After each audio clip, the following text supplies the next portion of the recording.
완도와 더불어 함께하는 완도 주사랑교회. 오늘 우리 유찬의 말씀은 시편 104편 10절에서 23절까지 말씀입니다. 시편 104편 10절에서 23절까지 우리 하나님의 말씀을 한 절씩 교독해서 읽겠습니다. 여호와께서 샘을 골짜기에서 솟아나게 하시고 산 사이에 흐르게 하사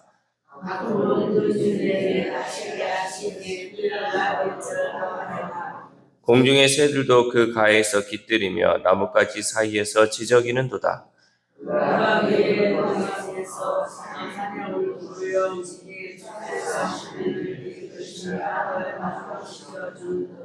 그가 가축을 위한 풀과 사람을 위한 채소를 자라게 하시며 땅에서 먹을 것이 나게 하셔서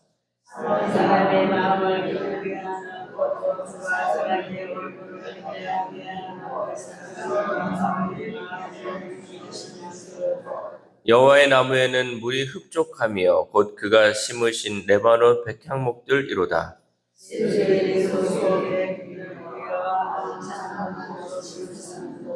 높은 산들은 산양을 위하며 바위는 너구리의 피난처로다.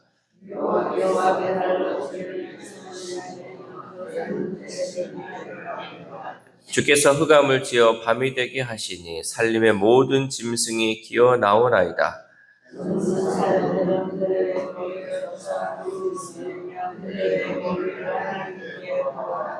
해가 돋으면 물러가서 그들의 굴 속에 눕고 아멘. 할렐루야. 오늘 하나님 주시는 말씀을 통하여 오로라로 하나님의 은혜로 살아가는 귀한 하루 되시기를 소망합니다. 여러분, 우리가 오랜 시간 동안 신앙생활을 이렇게 해왔잖아요. 그런데 아무리 우리가 오랜 시간 동안 신실하게 신앙의 길을 걸어왔고 또 여러 죄를 이겨냈다 할지라도요, 하나님의 은혜 안에 머물지 않은 그 하루, 그 잠깐의 시간에 마귀는 우리들에게 분노를 일으켜서 우리 영혼에 치명타를 가할 수 있습니다. 그러니까 여러분, 우리가 신앙생활을 오래 했다 그래서 이 유혹을 이겨낼 수 있는 것도 아니고요. 또 우리가 은혜를 많이 받았다 해서 이 사단의 유혹으로부터 자유로울 수는 없다는 거죠. 우리가 늘 하나님 말씀 안에 또 주님 안에 거하지 않으면요, 그 잠깐의 틈 사이에 마귀는 우리에게 분노를 일으켜서 이 받은 은혜를 다 사라지게 해버린다라는 것이죠. 그래서 예수님은 우리에게 뭐라 그랬냐면 내 안에 머물러 있으라라고 말씀하셨습니다. 그렇지 않으면 우리는 메마른 가지처럼 말라버리기 때문에 날마다 예수님 안에 거해야 한다는 거죠. 다윗도 주님만 바라보던 일을 멈추자 그의 비범했던 분별력과 인내력도 함께 사라져 버렸습니다. 그러니까 다윗도요, 늘 하나님만 바라보고 하나님의 은혜 안에 살다가요, 그 잠깐의 사이에, 한눈 파는 사이에 그가 가지고 있던 이 분별력, 또 그가 가지고 있던 지혜, 또 이 모든 것들을 한순간에 잃어버리게 되었다는 거죠. 이렇듯 예수님 안에 머문다는 것은요, 한 번의 결단이 아니라 계속해서 머물러 있는 것입니다. 여러분, 우리가 신앙생활하고 늘 하나님 말씀 안에 거한다는 건요, 그냥 한 번 내가 결단해서 그래, 이제 하나님 안에 살아야지, 하나님 말씀 가운데 살아야지 결단했다고 끝나는 게 아니라는 거죠. 계속해서 그 가운데 머물러 있지 않으면요, 우리도 다윗처럼 한순간 방심하는 틈을 타서 모든 것이 다 무너질 수 있다는 거죠. 우리는 이렇게 말씀 안에, 기도 안에, 주님의 사랑 안에서 항상 사단에게 틈을 주지 말고 계속해서 머물러 있어야 할 줄 믿습니다. 특별히 오늘 본문에서 시인은 하나님의 생물을 먹이시고 풀과 식물을 자라게 하시며 포도주와 기름, 떡으로 사람을 돌보신다라고 노래하고 있습니다. 또한 하나님께서는 새와 짐승의 거처를 마련하시고 달과 해로 절기와 계절, 밤과 낮의 질서를 세워 만물을 다스린다라고 고백하고 있습니다. 이 말씀은 우리의 일상 속에 하나님의 손길이 깃들어 있음을 가르쳐주고 있죠. 우리가 누리고 있는 이 일상, 우리가 살아가는 이 일상에는 무엇이 있다? 하나님의 손길이 다 포함되어 있다라는 것을 말씀하고 있죠. 그렇다면 우리는 하나님이 세우신 그 질서 안에서 어떤 마음으로 살아야 할까? 먼저 우리는 하나님의 공급하심에 감사해야 합니다. 우리 10절에서 12절까지 말씀 시작. 여호와께서 샘을 골짜기에서 솟아나게 하시고 산 사이에 흐르게 하사 각종 들짐승에게 마시게 하시니 들나귀들도 해갈하며 공중의 새들도 그 가에서 깃들이며 나뭇가지 사이에서 지저 기는도다. 아멘. 사람이 살지 않는 골짜기에도 물줄기가 흘러서 들짐승이 와서 목을 축이며 공중의 새들이 그 물가와 나뭇가지에 앉아 노래하고 있다라는 거죠. 그뿐만 아니라 하나님은 산에 물을 부어주신다고 또한 노래하고 있습니다. 13절 말씀 시작. 그가 그의 누각에서부터 산에 물을 부어주시니 주께서 하시는 일의 결실이 땅을 만족시켜 주는도다. 아멘. 하나님께서 산에 물을 부어주신다는 것은 산에 비를 내리셔서 사람의 손이 닿지 않는 높은 산에도 풀이 자라고 초장이 생긴다라는 의미입니다. 여러분, 우리의 눈길이 닿지 않는 것, 우리의 손길이 닿지 않고 우리의 발길이 닿지 않는 그 곳에도 하나님의 손길은 여전히 이 마음을 통해서 그곳에 있는 생물들을 살리는 역할을 한다라는 것이죠. 이렇게 시인은요, 사람의 눈에 띄지 않는 장소, 사람들이 관심 갖지 않는 그 황량한 땅을 먼저 이야기하고 있습니다. 아무도 눈여겨보지 않는 그곳에도 하나님이 샘을 여시고 들짐승과 새까지 돌보신다는 사실은요, 우리의 삶과 공동체를 향한 하나님의 세밀한 돌보심을 깊이 일깨워주는 말씀입니다. 여러분, 이것을 우리가 그저 단순히 하나님이 저쪽에 또 있는 그 생물들도 먹이신다라고 생각하지 마시고요. 사람의 눈길이 가지 않는 곳, 사람의 손길과 발길이 닿지 않는 곳까지 하나님이 세밀하게 돌보신다는 건요, 우리의 삶에 적용해 보면 우리가 다른 사람들이 우리의 삶을 돌보지 않고 우리가 그 어려운 가운데 있을 때 아무런 도움을 받지 못하는 그 상황 가운데서도 하나님은 여전히 그 가운데 은혜를 베풀고 있다라는 거죠. 하나님의 손길이 머물지 않는 곳은 없다라는 거죠. 그럼 우리가 홀로 있고 외로워 있고 또 하나님 힘겨운 그 상황에 있다 할지라도 하나님의 손길은 그곳까지 임하고 있다라는 것을 우리에게 말씀하고 있습니다. 세밀한 이 하나님의 손길로 세상을 통치하시는 그 하나님께서는 우리의 가정과 교회 또 사업장과 일터 가운데서도 우리의 필요를 채워주시는 하나님이십니다. 그러기에 우리는 삶의 자리 어디에서든 하나님의 공급하심을 찬양하는 예배자로 서야 할 줄 믿습니다. 여러분, 우리는 때로 우리의 삶이 메마르고 높은 산이 가로막아 앞이 보이지 않는 것 같더라도 그 자리에도 이미 허락하신 은혜의 샘물이 있음을 믿음의 눈으로 바라보며 감사로 응답하는 예배자로 설 수 있기를 소망합니다. 다음으로 우리는 약한 피조물까지 품으시는 하나님의 사랑을 나누어야 합니다. 우리 17절에서 18절 말씀 시작. 새들이 그 속에 깃들이며 학은 잣나무로 집을 삼는도다. 높은 산들은 산양을 위하며 바위는 너구리의 피난처로다. 아멘. 시인은 하나님이 자라게 하신 그 나무는요, 새들의 집이 되고 높은 산은 산양이 거할 자리가 되며 바위는 스스로 지킬 힘이 부족한 작은 동물들의 피난처가 된다라고 고백하고 있습니다. 여기에서 보면요, 하나님께서 이 모든 것을 다 자라게 하셨잖아요. 나무도 자라게 하시고 또 어떻게 보면 산도 이렇게 세운 그 하나님이요, 이 모든 것이 그냥 그것이 우뚝 서 있는 것으로 끝나는 것이 아니라 그것들이 결국은 다른 약한 것들을 살리는 역할을 하고 있다라고 말씀하고 있는 거죠. 이처럼 하나님은 눈에 잘 띄지 않는 그 작은 새와 약한 동물들을 위해서도 거처를 마련해 주시는 하나님이시죠. 오늘 본문은 세상의 모든 생물들이 하나님의 은혜 안에 있음을 우리에게 가르쳐주고 있습니다. 그러니까 하나님은 우리에게만 은혜를 베푸신 것이 아니라 그 작은 생물들 하나하나까지 다 세밀하게 살피시며 그 가운데 은혜를 베풀고 있다라는 거죠. 이렇듯 우리가 누리는 생명과 일상, 먹을 양식과 관계, 그리고 모든 기회까지 이 모든 것은 값없이 주어진 하나님의 선물인 줄 믿습니다. 하나님이 그저 베푸신 것이잖아요. 하나님이 이 땅에 태양을 비추시는 거, 비를 내리시는 거, 또 우리가 자라게 하는 이 모든 것은요, 하나님이 그저 주시는 선물이다라는 거죠. 그렇게 이 선물은요, 방종과 자기 만족을 위한 수단이 아니라 나눔과 섬김을 위한 통로가 되어야 한다라는 거죠. 하나님이 우리에게 거저 베풀어 주셨어요. 여러분, 우리가 농사 짓는 분들, 이 땅을 일구어 가지고 씨를 뿌렸는데 이 씨앗이 점점점 자라나서 열매를 맺잖아요. 누가 주신 은혜예요? 하나님이 주신 은혜잖아요. 하나님이 거저 주신 거잖아요. 여러분이 심기는 심었지만 자라게 하는 분은 하나님이잖아요. 그럼 그 자란 열매를 나만 먹고 누릴 것이 아니라 이것을 결국은 나누면서 살아야 한다는 거죠. 여러분, 밖에 있는 이 나무들이 자라나 또 열매들을 맺고 있는 이 모든 것은요, 작은 동물들을 먹이는 것이고 또 다른 생물들을 살리는 역할을 하는 것처럼 우리에게 하나님이 주신 은혜는 우리만 누릴 것이 아니라 결국은 이것을 나눔을 통해서 모든 생물들을 살리는 역할을 감당해야 한다는 거죠.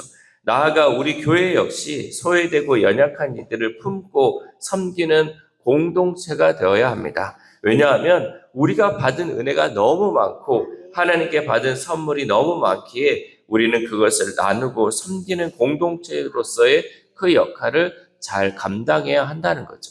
여러분, 우리가 다른 사람을 먹이고 살리고 이 역할을 감당하지 못하면요, 우리가 존재하는 이유도 우리가 이곳에 있을 필요도 없다는 거예요. 하나님께서 우리에게 은혜 주신 것은요, 그 은혜를 이제 받지 못한 자들에게 또 그것을 알지 못하는 자들에게 나누기 위해서 우리를 쓰시고자 하나님 우리에게 은혜를 베푸셨는데 나만 살고자 움켜쥐고 나만 세우고자 날마다 살아간다면 결국 그것은 하나님께서 다시금 뺏어갈 수밖에 없죠. 왜?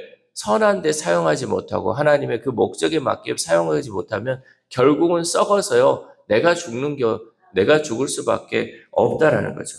그러므로 우리는요, 풍성히 베푸시되 약한 자를 잊지 않는 그 하나님 앞에서 절제와 나눔으로 순종하는 예배자의 삶을 살 수 있기를 소망합니다. 마지막으로 우리는 하나님이 정하신 질서 안에서 일하고 쉬어야 합니다. 우리 19절 말씀. 시작. 여호와께서 달로 절기를 정하시며 해는 그 지는 때를 알도다. 아멘. 시인은 하나님이 달을 두어 절기와 계절을 구분하게 하시고 해가 자신이 지는 때를 알게 하셨다라고 기록하고 있습니다. 저는 예전에 그랬어요. 아니, 달은 왜 있을까? 그러니까 해라는 것은 우리에게 이렇게 햇빛을 공급해서 식물들이 자라게 하는데 과연 달은 왜 있을까? 이제 나중에 지나고 나서 알았죠. 달이 있어야지 계절이 변화가 되고 또 조수 간만의 차를 통해서 바다가 이렇게 계속해서 살아날 수 있도록 하는 그 모든 역할들을 하기 위해서 하나님께서 다 지으셨구나. 그저 달이 밤에 어두운 곳을 비추기 위해 있는 것이 아니라 이 모든 역할들을 통해서 하나님은 이 세상 모든 만물이 돌아가게끔 또 그것이 어떤 때는 이게 역할을 하고 또 어떤 때는 다른 게 역할을 할 수 있도록 모든 것을 질서 있게 지으셨구나라는 것이 오늘 이 본문 말씀 가운데 있다라는 거죠. 또 20에서 23절 말씀을 보면요. 짐승들과 사람 역시 자신들이 활동할 때와 쉴 때를 안다라고 말씀하죠. 이것은 하나님이 피조물마다 살아가는 방법을 가르쳐주고 조화와 질서 안에서 살게 하신 결과이다라는 거죠. 사람도 일할 때가 있고 쉴 때가 있잖아요. 여러분, 우리가 쉴 때 쉬어야 되는데 쉴 때 쉬지 않으면요, 우리 몸도 금방 망가지는 거예요. 마찬가지로 동물들도 자기들이 먹어야 할 일할 때가 있고 그 외에는 또 쉴 때가 있어요. 그래야지 자연이 조화스럽게 그 질서대로 살아갈 수 있다라는 거죠. 우리가 하나님께 예배드리는 이 예배도요, 하나님이 정하신 때와 질서 앞에서 나 자신을 내어드리는 데요. 우리가 주일날 왜 쉬면서 하나님께 예배합니까? 내 영혼도 좀 쉬어야 될 거 아니에요. 내 영혼이 지쳐 있는데 하나님 말씀 앞에서 하나님 안에서 쉼을 통해서 다시금 영적 재충전을 해야 되는데 여러분 주일날 놀러 간다고 그게 쉬어집니까? 주일날 우리가 좋은 데 간다 그래서 내 영혼이 쉬어집니까? 우리 영혼은 하나님 안에 있을 때 쉬어지는 것이고 말씀 앞에서 말씀 안에서 안식을 누릴 때 내 영혼이 살아감을 통해서 또 새 힘을 받아 그 은혜 안에 삶을 살아갈 수 있는 거 아니겠습니까? 그럼 우리는 쉬어야 할 때 쉬고 일해야 할 때 일해야 합니다. 그런데 쉬어야 할 때 쉬지 못하고 일해야 할 때도 마음이 분산되는 이 방황하는 이 시대 속에서 하나님은 낮과 밤, 또 일과 심, 예배와 노동의 균형을 회복하라라고 우리에게 말씀하고 있습니다. 여러분, 내 삶을 한번 돌아보시고 내가 정말 쉬어야 할 때, 일해야 할 때가 잘 구분되지 않는다면 그 적절한 균형을 통해서 하나님이 주시는 그 은혜의 삶을 살 수 있기를 소망합니다. 사랑하는 우스랑교회 성도 여러분, 오늘 본문에서 보았듯이 광야의 샘과 들짐승의 목마름에서부터 우리의 식탁에 오르는 이 음식들, 그리고 얼굴을 윤택하게 하는 기름, 약한 동물들의 보금자리, 낮과 밤, 절기와 계절의 변화까지 모두가 하나님의 선하신 섭리 가운데 있다는 사실입니다. 그러므로 예수 그리스도의 은혜로 성도된 우리는요, 부족함 속에서도 또한 풍성함 속에서도 하나님이 주신 것에 감사하며 나누는 삶을 살아야 할 줄 믿습니다. 그래야 날마다 우리에게 공급하시고 천지 만물을 다스리시며 질서를 유지하시는 그 하나님을 신뢰하고 하나님만을 찬양하는 예배자로 설 수 있기를 소망합니다. 이 새벽 우리가 함께 기도할 때 하나님, 우리는 눈에 보이는 것만 보고 살았는데 우리 눈에 보이지 않는 모든 생물들이 하나님이 정해주신 질서 안에서 살아가는 모습들을 말씀을 통해 깨닫게 하심에 감사를 드립니다. 이 시간 우리는 그 하나님의 질서에 감사하며 더욱더 하나님만을 찬양하는 삶을 살게 해달라고 기도합시다. 또한 오늘 하루를 살아감에 있어서 하나님이 주신 은혜의 선물들을 나만 누리지 말고 어려운 이웃들을 섬기고 나눔으로 오직 하나님께만 영광 올려드리는 저와 여러분 되시기를 주님의 이름으로 소망합니다. 기도하겠습니다. 하나님 감사합니다. 오늘도 하나님의 손길을 말씀을 통해 깨닫게 하심에 감사를 드립니다. 우리는 그저 눈에 보이는 것만 보고 또 하나님 우리의 손길이 닿는 곳, 우리의 발길이 닿는 곳만 보고 살았는데 오늘 말씀을 통해 보니 하나님 우리의 눈길이 가지 않는 곳, 우리의 손이 닿지 않는 곳, 우리의 발길이 닿지 않는 그 모든 곳까지도 하나님께서 모든 것을 다스리시고 질서 있게 운행하심을 보게 됩니다. 하나님, 이 말씀은 즉 우리의 정말 어려운 그 환경까지도 하나님께서 내버려 두지 않으시고 하나님의 손길을 통해 우리를 돌보시고 또 우리를 하나님 살리신다는 것을 하나님 깨닫사오니 날마다 주님의 그 은혜 안에 머무는 우리 주사랑 공동체의 삶이 될 수 있도록 도와주시옵소서. 특별히 아픈 한우들을 위해서 기도합니다. 하나님, 정말 우리 몸 안에 있는 이 세포 하나하나 우리는 보이지 않고 우리의 손길은 닿지 않지만